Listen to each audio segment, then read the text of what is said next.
Assalamualaikum warahmatullahi wabarakatuh. Perkenalkan, nama saya Amimah Roma. Saya berasal dari Prodi S1 Teknik Sipil. Pada kesempatan kali ini, saya akan menjelaskan tentang hukum Islam dan perbedaan mazhab. Hukum Islam merupakan aturan-aturan kepada pemeluk agama Islam agar hidup mereka dapat berjalan dengan baik, sehingga dapat melahirkan kesejahteraan, kedamaian, dan kebahagiaan dunia dan akhirat.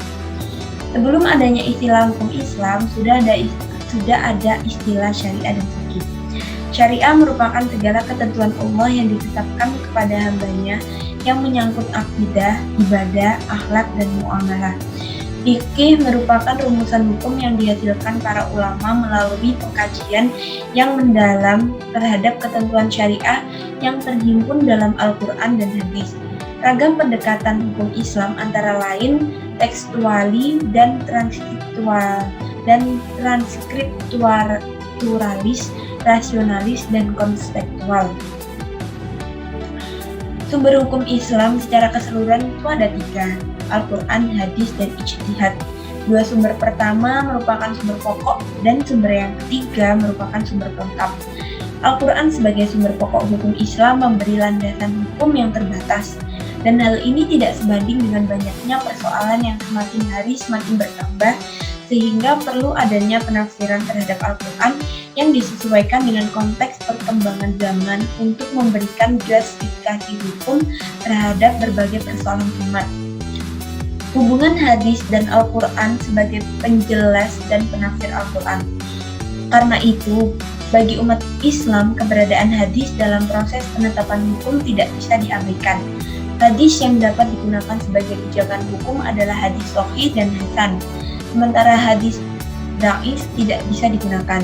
Ijtihad sebagai pelengkap hukum Islam hanya dipergunakan pada suatu hal di mana ada beban berat dan kesulitan. Ijtihad diklasifikasikan menjadi ijtihad fardhi dan ijtihad jama'i. Dalam masalah yang tidak melibatkan kepentingan publik, ijtihad fardhi bisa diterima dengan ijtihad jama'i dapat mengkaji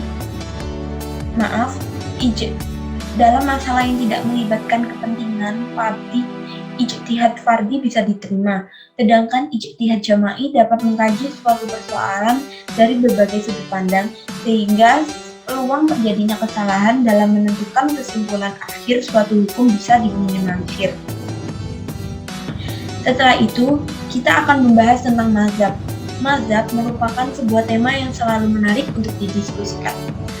Mazhab dalam pengertian sederhana dapat diartikan dengan aliran. Sementara itu dalam kamus fikih, Al-Ahji pada tahun 1996 menyatakan bahwa mazhab adalah metode tertentu dalam menggali hukum syariah yang bersifat praktis dan dalil-dalilnya yang bersifat kasuistik. Mazhab terdiri dari mazhab Hanafi, mazhab Maliki, mazhab Syafi'i, dan mazhab Hambali. Yang pertama kita akan membahas tentang mazhab Hanafi. Mazhab Hanafi merupakan mazhab tertua yang bertahan sampai sekarang. Penganut mazhab Hanafi banyak terdapat di Asia Selatan. Karakteristik yang paling menonjol dari mazhab ini adalah penggunaan rasio yang dominan. Yang kedua yaitu mazhab Maliki. Mazhab ini didirikan oleh Imam Maliki, seorang ulama yang lahir dan besar di kota Madinah. Awal mulanya mazhab Maliki tersebar di Madinah.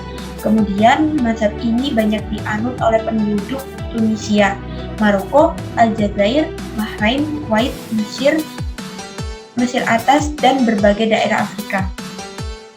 Berbeda dengan mazhab Hanafi yang bercorak rasional, mazhab Maliki justru sebaliknya. Mazhab ini cenderung tradisional. Yang ketiga yaitu mazhab Syafi'i. Mazhab Syafi'i dibangun oleh Muhammad bin Idris Asy-Syafi'i, seorang keturunan Hashim bin Abdul Muthalib.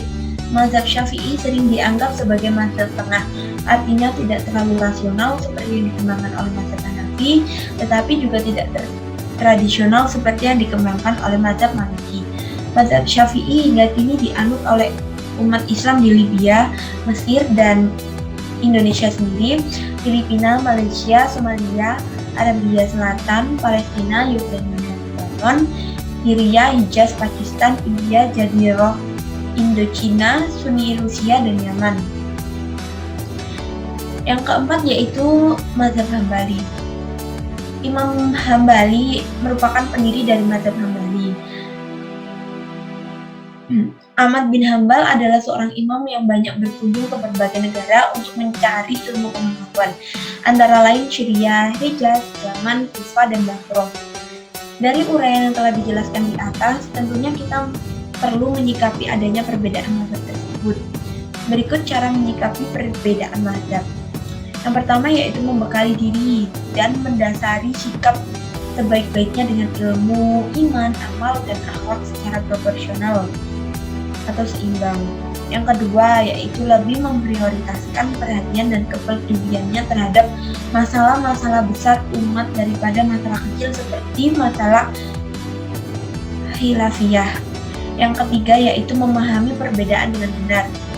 Yang keempat yaitu meneladani etika dan sikap para ulama salaf dan berikhtilaf. Yang kelima yaitu mengikuti pendapat ulama dan mengetahui dalilnya.